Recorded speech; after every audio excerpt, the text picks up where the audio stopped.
अगर हंता वायरस चूहों से फैलता है तो उस क्रूज शिप पर बैठे लोग कैसे इसकी चपेट में आ गए, और क्या ये वायरस कोरोना की तरह दुनिया में कहर मचा सकता है? जानेंगे कहानी आज हंता वायरस की।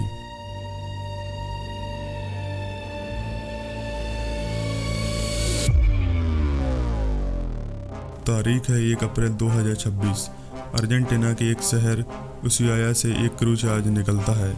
इसमें पैसेंजर और क्रू मिलाकर 23 देशों के लगभग 150 लोग बैठे हैं और यह जहाज़ अंटार्कटिका और साउथ अंटार्कटिका के रिमोट आइसलैंड पर एक सफ़र पर जा रहा था। सब लोग खुश होकर गए थे एंजॉय करने, लेकिन किसी को क्या पता था अब आगे जो होगा वो इतना खतरनाक होगा कि पूरी दुनिया को अलर्ट मोड पर रख सकता है।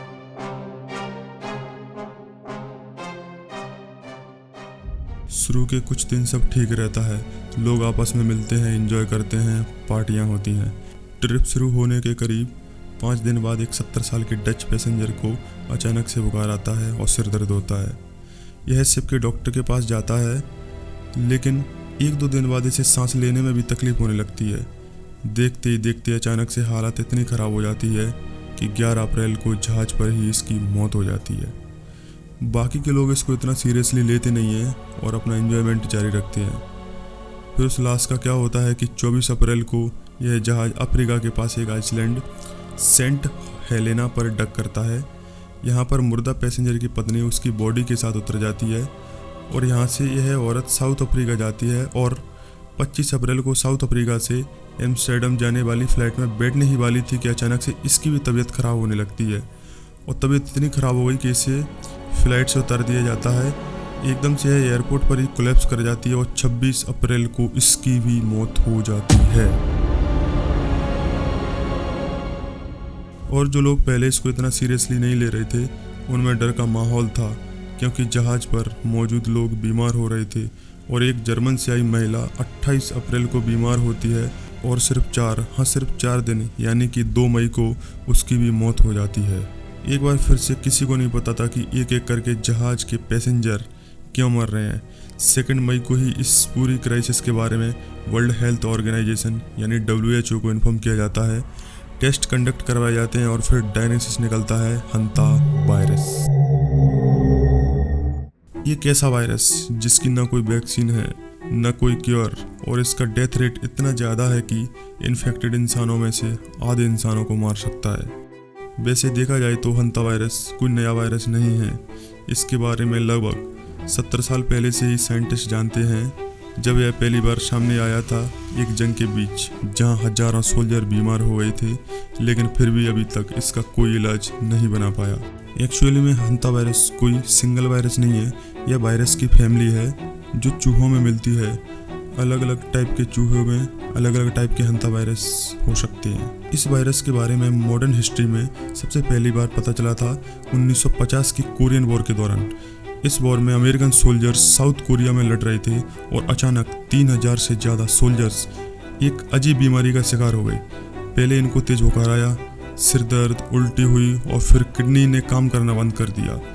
इसमें से लगभग 15% सोल्जर मारे गए। डॉक्टर्स ने इसे कोरियन हेमोरेगिक फीवर का नाम दिया, लेकिन उनको यह समझ नहीं आ रहा था कि क्या यह कोई बीमारी है या कोई केमिकल वेपन। इस मिस्ट्री को सॉल्व करने में लगभग 30 साल लग गए। 1980 के आसपास एक साउथ कोरियन वायरोलॉजिस्ट डॉक्टर हो बांगली, इन्होंने आइडेंटिफाई किया कि ये बीमारी चूहों से मिलने वाले एक वायरस की वजह से होती है और उन्होंने इस वायरस का नाम साउथ और नॉर्थ कोरिया में बहने वाली एक नदी हंतान रिवर के नाम पर रख दिया। अगर बात करें तो इंडिया में ये वायरस कभी आया है या नहीं, तो एक लंबे समय तक साइंटिस्ट का मानना था कि इंडिया में हंता वायरस डिजीज नहीं है। लेकिन 2005 और 2008 के बीच एक मल्टी इंटरनेशनल स्टडी में तमिलनाडु के बिलौर डिस्ट्रिक्ट में 28 कन्फर्म्ड केसेस मिले। यह केसेस मिले क्रॉनिक किडनी डिजीज़ के पेशेंट में, गोदाम में काम करने वाले वर्कर्स में और इरोला ट्राइब के उन मेंबर्स में जो चूहे पकड़ने का काम करते थे। जब रिसर्चर्स ने अलग अलग रिस्क ग्रुप के 661 लोगों में हंता वायरस स्पेसिफिक एंटीबॉडी चेक करी तो लगभग 4% जनरल पॉपुलेशन में भी एंटीबॉडीज मिली। यानी यह सबूत था कि इंडिया में भी कुछ लोग पहले से ही इन्फेक्टेड हुए थे और यह रेट उन लोगों में और भी ज़्यादा था जो चूहों के आसपास रहते थे या फिर इन्हें पकड़ने का काम करते थे।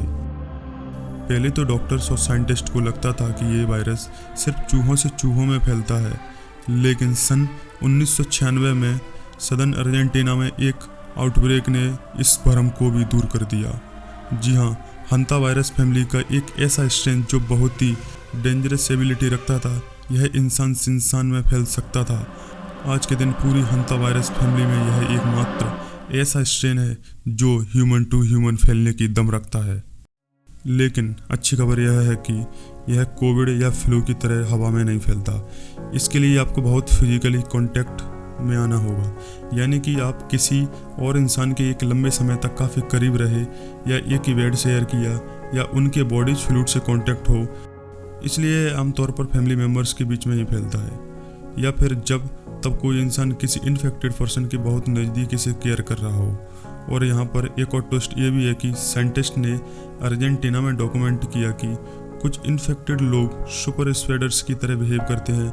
कुछ इन्फेक्टेड लोग कुछ ज़्यादा ही लोगों को इन्फेक्ट कर सकते हैं। लेकिन यहाँ पर अच्छी खबर या फिर कहो तो अच्छी बात यह है कि इस वायरस की ट्रांसमिशन विंडो बहुत छोटी है। यह बीमारी की शुरुआत में सिर्फ एक दिन ही फैलता है। तो अब तक दोस्तों आप समझ ही गए होंगे कि जिस क्रूज शिप की मैंने शुरू में बात करी थी वहाँ पर भी यही एंटीज स्ट्रेन फैला था। लेकिन सवाल यह है कि आखिर उस जहाज़ पर यह वायरस आया कहाँ से। अभी तक जो इन्फॉर्मेशन मिली है उसके अनुसार मार्च 2026 में एक डच कपल उशुआया में एक बर्ड वॉचिंग टूर पर गए थे और टूर के दौरान एक ऐसे लैंड फील्ड में जा पहुँचे जहाँ पर बहुत सारे चूहे थे। अब चांस की बात देखिए कि अगर यह 2-3 दिन बाद जहाज़ पर लौटे होते तो ये वायरस शायद ना फैलता, क्योंकि इसकी transmission window on an average सिर्फ एक दिन की होती है। लेकिन यह इस टूर के तुरंत बाद इस जहाज़ पर आ गए और यहीं पर उन्होंने आम लोगों में इन्फेक्शन फैला दिया। बाय द वे, ये वही डच कपल है जिसकी मैं पहले बात कर रहा था, जो कि हंता वायरस को उस जहाज़ पर लेके आई और जिसकी सबसे पहले मौत हुई। और यही कारण है उस क्रूज शिप पर हंता वायरस आने का। और आपको कोरोना की तरह डरने की ज़रूरत नहीं है, बिकॉज ये हवा में नहीं फैलता। लेकिन prevention is always better than cure. तो आज के लिए इतना ही इस वीडियो में। मिलते हैं कोई नई इंटरेस्टिंग सी वीडियो में।